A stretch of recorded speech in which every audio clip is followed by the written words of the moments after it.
melanjutkan kuliah sebelumnya, pada kesempatan ini kita akan melihat proses charge excitation, ya, yaitu proses tereksitasinya elektron karena diberi energi oleh foton atau cahaya matahari yang diserap oleh solar cell. Jadi kita hari ini adalah di sini, charge excitations. Sebelum kita melihat proses tereksitasinya elektron, ada baiknya kita melihat dulu struktur band energi dari sebuah material. Ya, di sini kita akan bicara mengenai band energi atau pita energi. Ya.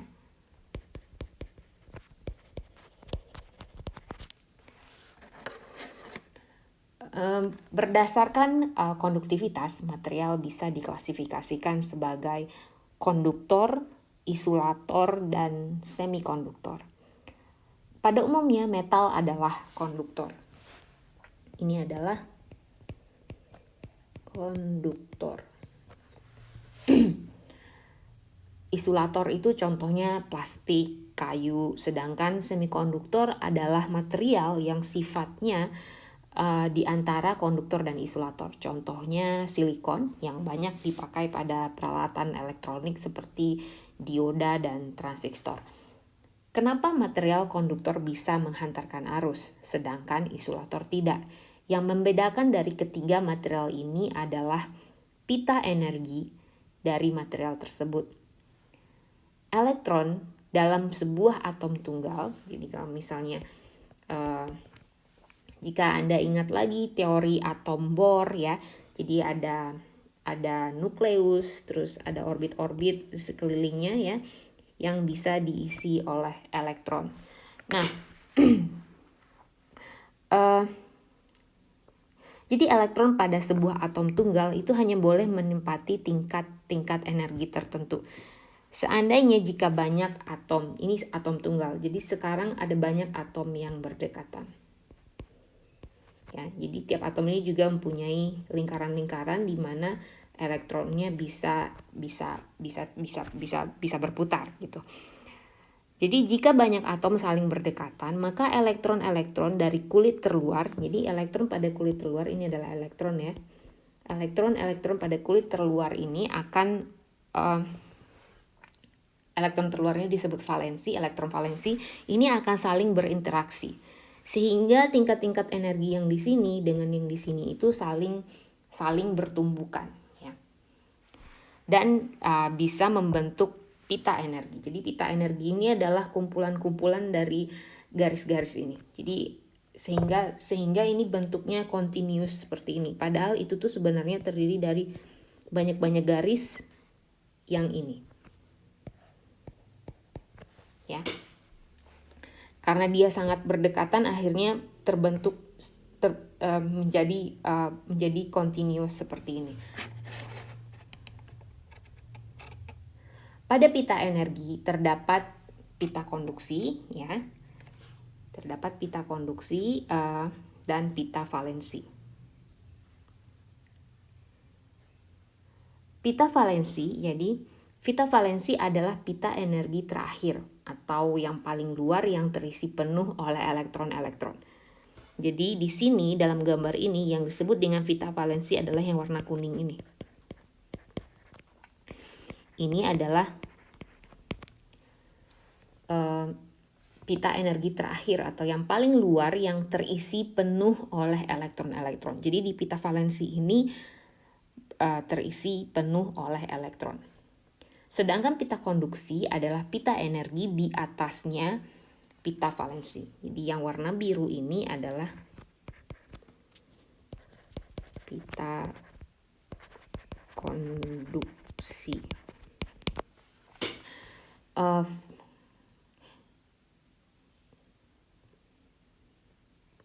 Jadi pita konduksi ini bisa kosong ya, atau bisa terisi sebagian oleh elektron-elektron.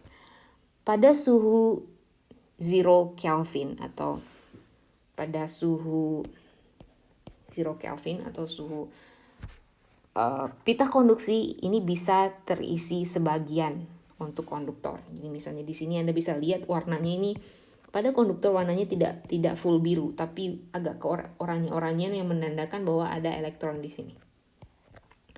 Ya. Sedangkan untuk isolator dan semikonduktor tidak ada elektron yang bisa ada di sini. Kosong, ya. Jadi di sini ditulis juga pita valensi itu adalah pita yang terisi, sedangkan yang tidak terisi adalah pita konduksi.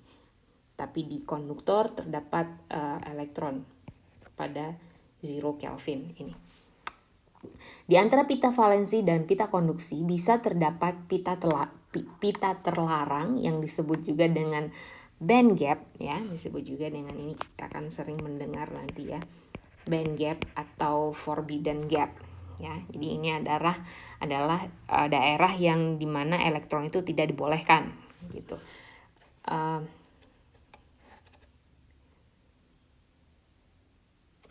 Pita terlarang ini adalah pita energi di antara pita valensi dan pita konduksi, di mana elektron-elektron tidak diperbolehkan ada pada pita energi ini.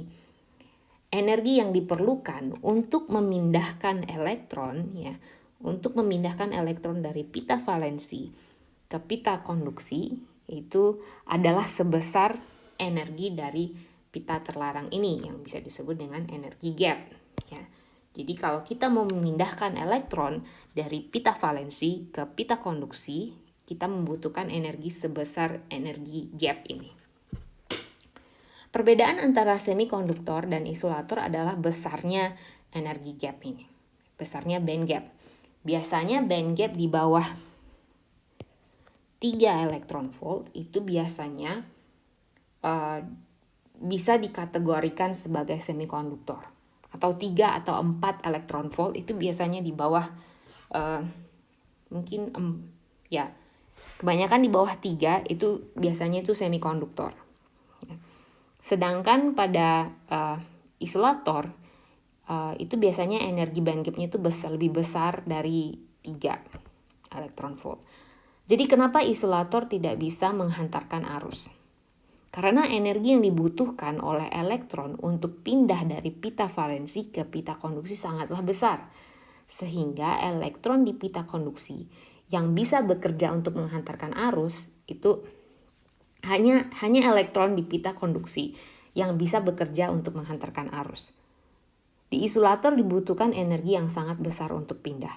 Sedangkan pada konduktor tanpa diberi energi dari luar pun elektronnya sudah ada di pita konduksi dan siap bekerja untuk menghantarkan arus. Jadi bisa dilihat di sini gara-gara perbedaan band gap inilah, ya. Karena ada band gap inilah kita bisa mengklasifikasikan material berdasarkan konduktor, isolator, dan semikonduktor.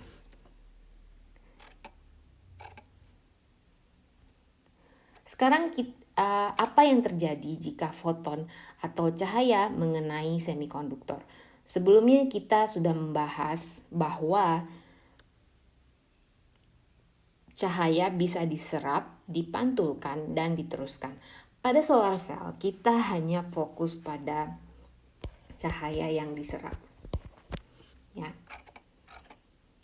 Di antara cahaya yang diserap itu, belum tentu semua cahaya yang diserap ini berguna oleh solar cell tersebut. Hanya cahaya yang berhasil mengeksitasi elektron dari pita valensi ke pita konduksi yang dapat dipakai untuk menghasilkan arus listrik. Jadi apa syaratnya agar cahaya yang diserap dapat dipakai untuk menghasilkan listrik? Cahaya matahari memiliki energi, ya. Jika energi dari foton,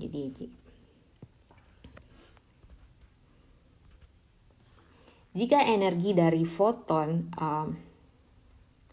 lebih besar daripada energi pada pita terlarang atau band gap, maka cahaya tersebut akan diserap, ya, dan diterima oleh elektron. Selanjutnya elektron ini akan pindah, akan tereksitasi dari pita valensi ke pita konduksi, ya, dipakai untuk melewati band gap ini. Nah, inilah yang disebut dengan eksitasi atau charge excitation tadi. Jadi agar terjadi charge excitation, yang diperlukan adalah solar cell tersebut menyerap cahaya matahari yang memiliki energi lebih besar daripada band gap material solar cell yang dipakai. Di sini ditulis shorter photon wavelength ya, karena diambil dari hubungan E HC per lambda ya. Lambda ini adalah panjang gelombang, sedangkan E ini adalah energi gapnya. Jadi kalau energi besar maka panjang gelombangnya harus pendek.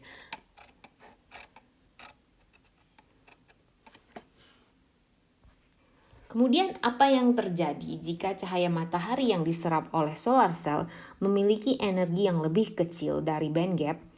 Cahaya matahari tersebut tidak bisa dipakai untuk mengeksitasi elektron dari pita valensi ke pita konduksi sehingga tidak berguna dalam solar cell.